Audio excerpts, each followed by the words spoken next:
Bonjour à tous, donc comme vous voyez, je viens de capturer une très grosse commune. Donc en arrivant ce matin, j'étais loin de m'imaginer que j'allais croiser la route d'un si beau poisson. Donc je vais prendre quelques photos, la remettre à l'eau et je vais vous expliquer l'approche qui m'a permis de capturer cette magnifique commune.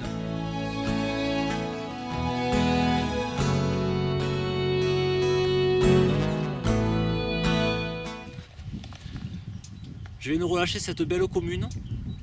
Donc il se trouve que la session ne s'est pas déroulée comme prévu, car en fait j'avais prévu de pêcher une zone amorcée. J'ai pêché une zone amorcée ce matin, une demi-heure, trois quarts d'heure. Mais il se trouve que j'ai vu bouger des poissons un peu plus loin, donc je ne me suis pas trop posé de questions.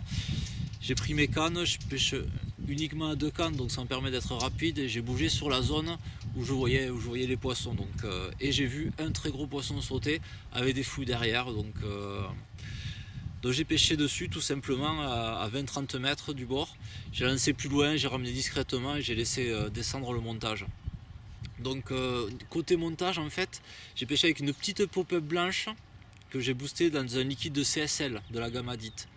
En fait, il se trouve que le CSL, c'est un liquide de maïs fermenté.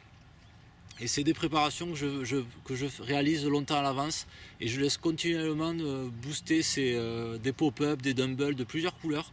Ça me permet d'avoir à l'avance, sur des zones où je souhaite être très attractif rapidement et où je ne peux pas amorcer. Car ce matin, je pense que la clé c'était ça.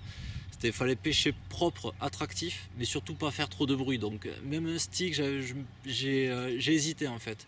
Donc je me suis dit qu'un stick ça pouvait faire du bruit en tombant. Donc juste une petite pop-up de 14 mm. Et ça a fait le job, à vrai dire, parce que même pas une demi-heure après avoir lancé, je pense que c'est le poisson que j'ai vu sauter. Et bien ça a déroulé, et j'ai fait cette belle commune. Niveau montage, en fait, pour présenter ces petites pop-up, comme c'est des petits appâts, je réduis la taille de mes hameçons. Je pêche avec des SB1 en taille 8, sur lequel je mets une gaine thermo-rétractable, et sur lequel je fais un nœud sans nœud à l'aide d'une tresse, la Fibretech en couleur imitation vase. Ça permet d'être bien discret sur le fond. Je dédude sur 2-3 cm, manière d'avoir à la fois du rigide, à la fois du souple. Donc la petite pop-up se présente vraiment naturellement au-dessus du fond. Et même avec des petits hameçons, il est possible de prendre des très gros poissons. Donc comme j'ai pu le faire ce matin.